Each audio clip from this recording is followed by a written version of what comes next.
YouTubers, Mike Martin's here with the Mike Martin channel. Man, I got some really big articles, a lot happening down under. You guys better take a look at this, whether you're in Canada, the United States, the UK, New Zealand. You better take a look at what's happening here. Well, here goes. So, Chinese drones swarming Australian skies raises security concerns. Well, we use drones for all kinds of different things, right? It goes through different things it's being used for.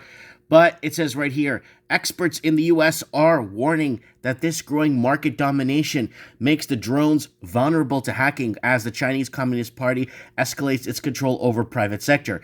Further, a consultation paper released this month by Deputy Prime Minister Michael McCormack's Transport and Infrastructure Department expressed concerns that there were defiances in the Australia's current security system against the malicious use of drones. Now, obviously, we all know that the Chinese Communist Party has a backdoor to everything. They won't make anything without a backdoor, so they can track and surveil. The Chinese are so obsessed with surveillance that you see it in their social credit score, and they're trying to tell governments of the West that it's a good thing to surveil your, you know what I'm talking about. So it goes on to say, if you start to include the $50 drones right up to the 5,000 DJI drones, then we are talking about a possibility of millions of drones in the country, and most of them coming out of China, he said. So again, backdoor, what's happening? Well, obviously we know it's going to happen, right? Okay, I got another one here. Australia's race against China's rare earth weapon. So what are they talking about? Well, the iPhone and other stuff. Well, rare earth minerals are found in, I'll show you these parts of Australia here. Let me go down here to show you guys. I don't know why this whole, there it is. These bars right here are corridors, rare earth corridors in Australia. And a lot of it, well, let me go back up and explain to you what a lot of this does, because it's very important. Right here, there are 0.15 grams of palladium in an iPhone, 472 kilograms of combined rare earths in F-35 fighter jet, and 4 tons in the Virginia-class submarine. So these materials are used, these are rare earth materials, and they are used in different sectors. But it is graphite, a key component in lithium-ion batteries, in phones, laptops, military, and medical equipment, and electrical cars, that has sparks. The most heated materials race. Turkey, China, Brazil, and Mozambique have the world's largest graphite reserves, but only China has the technology and scale to purify the mineral into graphite and other battery and anode components to make it useful. So China has the only technology to allow the transformation into the finished product that we need. So China basically holds a major key in their hand into continuation of this, right? That's why in Portuguese Africa, in Mozambique, they have Chinese are all over the place there. I have people telling me all the time. I have a lot of influence in Mozambique, and a lot of people are telling me that they're buying up huge swaths of land and just clearing out the trees completely wiping up the trees and not replanting anything, and it's becoming a huge issue right now in Mozambique, and taking out their sand to build islands in the South China Sea.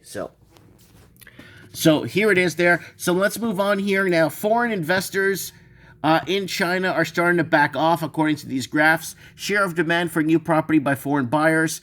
You do have a little bit in Victoria, a little bit going up, but you got a lot of, like, a huge percentage of the property is now being bought up. It has been bought up, since pretty much right here. You go back to 2010, you start to see the foreign investing coming in. There's the share demand for established property by foreign buyers.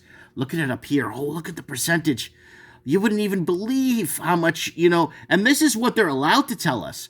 Imagine if they actually told us what the real numbers were. Holy smokes. That's why we were looking at trends in the housing market last, 2 weeks ago, 3 weeks, we did an episode where basically Australia is in deep trouble with their housing market because they can't get foreign investors. I'm like, what? They don't have Australians living in Australia that want to buy a house?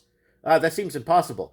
But yeah, that's what's been happening right now, and the share of foreign investing is huge. Now, this is the story of the day right here, guys. Japan and China both claim these islands are their own. Now the U.S. is showing Tokyo how it could help defend them. This is from a few hours ago in the morning here.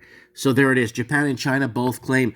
So Japan and China are like basically going over these Senkaku Islands. So there it is right there. And China claims that they belong to them. I think and if you look at maritime law, I think it belongs to Taiwan.